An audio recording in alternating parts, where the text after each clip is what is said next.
La 6e récipiendaire est des Amériques. Vous le verrez, Madame Sylvia Pratt.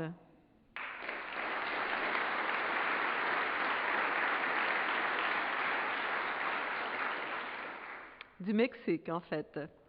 Après des études de traduction et d'interprétation à l'Alliance française du Mexique et après avoir approfondi sa connaissance du français à l'Université de Lausanne, en Suisse, Madame Sylvia Pratt a été professeure et chargée de la direction académique et du département de diffusion de la culture à l'Institut supérieur des interprètes et des traducteurs au Mexique. Elle a enseigné pendant 20 ans la traduction et l'interprétation, donné des cours, des ateliers et des conférences et écrit un nombre impressionnant d'articles consacrés à la littérature québécoise.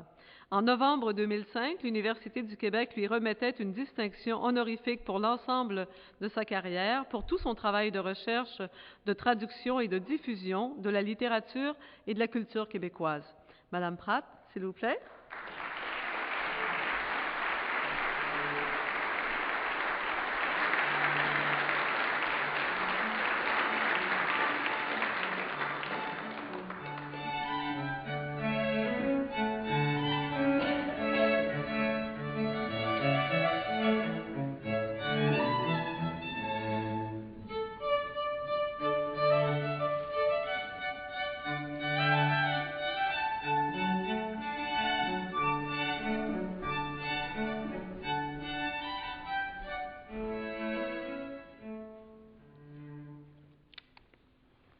Distingués invités, Mesdames, Messieurs, je remercie le Conseil supérieur de la langue française du Québec et les membres du jury pour cet honneur qui m'est conféré ce soir.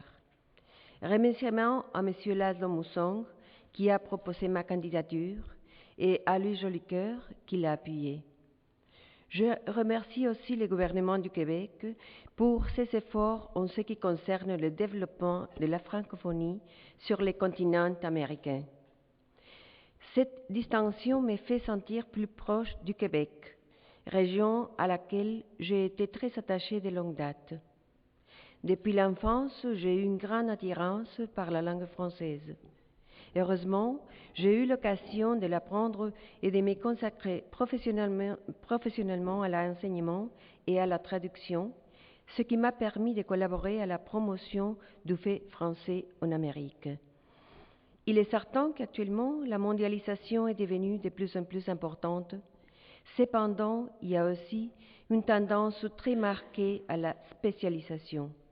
Dans mon cas, j'ai décidé de mener à bien un projet culturel et littéraire spécifique et j'ai choisi le Québec car je considère que les Québécois et les Mexicains ont de nombreux intérêts en commun. Affectivité et spiritualité sont liées à la langue et à la communication parce qu'elles élargissent notre vision du monde et elles nous font devenir de meilleurs êtres humains. La connaissance d'une langue, outre la sienne propre, permet d'accéder à une transformation intérieure et rend plus vaste l'optique qu'on a de l'environnement. Par conséquent, notre univers s'enrichit. Le Mexique, mon pays, se caractérise par une diversité ethnique et culturelle où se rejoignent différentes manières de vivre, une grande variété de mœurs, de langues autochtones et bien sûr la langue espagnole. Ces racines, parfois magiques et spirituelles, prévalent dans l'âme des Mexicains. Cette nation a des liens affectifs et culturels avec le Québec, car il existe des points de coïncidence tels que l'origine de nos langues en tant que langue romane ou bien le multiculturalisme. En peu de mots, on peut dire qu'on partage une certaine latinité dans notre esprit ainsi que des traits et des valeurs semblables. Le Québec et les domaines francophones constituent les croisements où se concilie la luminosité sonore de la parole, l'essence et la nature du signe, ainsi que la dimension conceptuelle qui se révèle dans le comportement et les attitudes de ses habitants, ainsi que dans sa littérature et dans bien d'autres expressions linguistiques. Point de jonction et de confluence qui m'a mené à étendre ma propre perception de la langue française et, en même temps, m'a poussé à la partager dans le monde hispanique.